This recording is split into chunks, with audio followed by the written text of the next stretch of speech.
Hello, नमस्कार दोस्तों। स्वागत है आप सभी लोगों का एक बार फिर से मेरे यूट्यूब चैनल में। दोस्तों, आज हम लोग बात करेंगे कोरोनरी धमनी रोग के बारे में कि बेसिकली ये क्या होता है, इसके क्या क्या कॉम्प्लिकेशंस हो सकते हैं। इसके बारे में सारी चीज़ें आज हम लोग डिस्कस करेंगे। सबसे पहले मैं आपको बताना चाहूँगा कोरोनरी धमनी क्या होती है। कोरोनरी धमनी मतलब जैसे कोरोनरी आर्टरी भी कहा जाता है। जैसे दोस्तों, हमारे शरीर के अलग अलग अंग होते हैं, उनको अलग अलग तरीके से मतलब अलग अलग अंग को खून की ज़रूरत पड़ती है। इसी तरीके से हमारा जो हार्ट होता है, हृदय होता है, उसको भी खून की आवश्यकता पड़ती है। तो जो कोरोनरी धमनी वह मतलब कि वाहिका कह सकते हैं उसे, या फिर आर्टरी मतलब एक वो पाइप है जिसके थ्रू हार्ट को ब्लड पहुंचता है। तो कोरोनरी जो धमनियाँ जो होती है, रक्त वाहिकाएं होती है जो आपके दिल में रक्त को ले जाती है। कोरोनरी धमनी की बीमारी, कोरोनरी धमनियों को संकीर्णता मतलब उनमें किसी तरह का कॉन्ट्रैक्शन हो जाता है या फिर उसमें रुकावट हो जाती है, उसकी वजह से इस टाइप की बीमारियां होती है। यहाँ जो स्थिति होती है आमतौर पर एथेरोस्क्लेरोसिस के कारण होती है।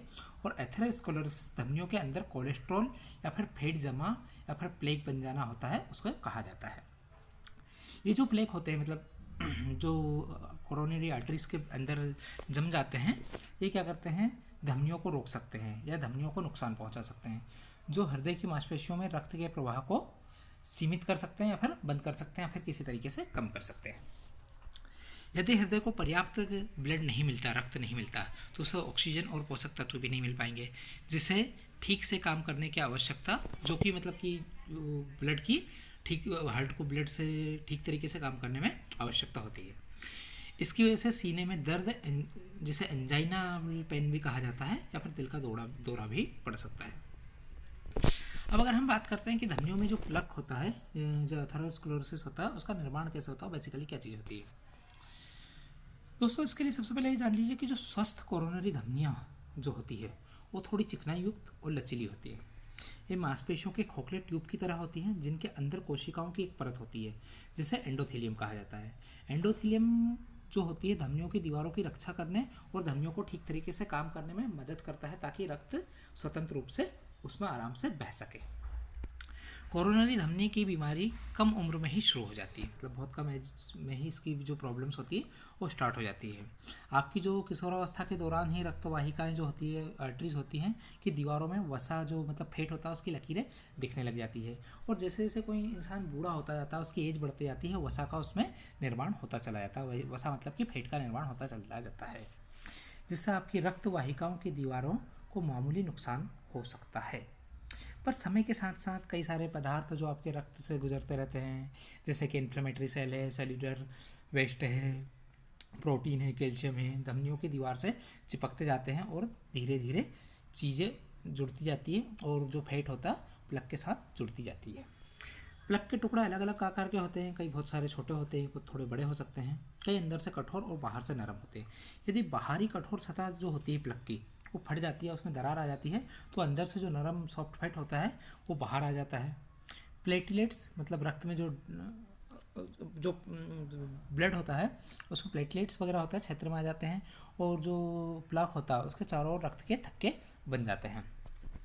एंडोथेलियम भी एंडोथेलियम होता है, उसमें भी किसी तरीके का इन्फ्लेमेशन हो सकता है, वो ठीक से काम करना बंद कर सकता है, जिससे धमनी गलत समय पर धमनियों में गलत समय की प्रॉब्लम हो सकती है। और कई बार क्या हो सकता है कि जो धमनियाँ होती है वो और संकीर्ण बना दिया जाता है इसके प्लक के थ्रू। कई बार रक्त का थक्का अचानक से हृदय की मांसपेशियों के में फंस जाता है, और रक्त की आपूर्ति जो होती है, रिक्वायरमेंट होता है, जो नीड होती है, उसको पूरी तरीके से रोक देता है, जिससे एक गंभीर कोरोनरी सिंड्रोम के रूप में भी उभर सकता है। अगर हम बात करें कि कोरोनरी धमनी जो रोग होते हैं उसके लक्षण क्या क्या होते हैं, what are the symptoms of coronary artery disease. तो बेसिकली कोरोनरी धमनी का सबसे आम लक्षण है एंजाइना। एंजाइना में दोस्तों मैं बताना चाहूँगा, चेस्ट में हार्ट के ऊपर किसी तरह का पेन होता है, उसे एंजाइना कहा जाता है। इसको ज़्यादा डीप में देखने के लिए, जानने के लिए मेरे नेक्स्ट वीडियो में जाइए। एंजाइना सीने में दर्द में एक तरीके का दर्द है, और इससे सीना जो होता है उसमें बेचैनी होती है, भारीपन होता है, जकड़न होती है, दबाव होता है, दर्द होता है, जलन होती है, शून्यता होता है, पूर्णता से निचोड़ लिए जाने का भी एहसास होता है। यह कई बार अपच और के लिए भी रिस्पॉन्सिबल हो सकता है। एंजाइना आमतौर पर छाती में महसूस होता है, लेकिन आप इसे अपने बाएं कंधे पर, हाथ पर, गर्दन में, पीठ या जबड़े में भी महसूस कर सकते हैं। कोरोनरी धमनी की बीमारी के लक्षण बहुत सारे होते हैं, जैसे कि सांसों की कमी, दिल की धड़कन अनियमित रूप होना, हाँ दिल की धड़कन बहुत ज़्यादा हो जाना, अनियमित दिल की धड़कन हो जाना, धड़कनें बड़ी हुई हो जाना, सीने में फ्लिप अप की भावना होना, एक तेज़ी से सामान्य दिल की धड़कन हो जाना, सिर चकराना, जी मचलना, अत्यधिक कमजोरी होना और कई बार बहुत ज़्यादा पसीना आना भी होता है। सो दोस्तों, आज हम लोगों ने बात करी कोरोनरी धमनी रोग के बारे में। आप ऐसे और हेल्थ से रिलेटेड वीडियोस देखने के लिए, जानने के लिए चैनल से बने रहें, चैनल के साथ बने रहें, चैनल को लाइक करें, शेयर करें एंड सब्सक्राइब करें। हैव अ ग्रेट डे दोस्तों।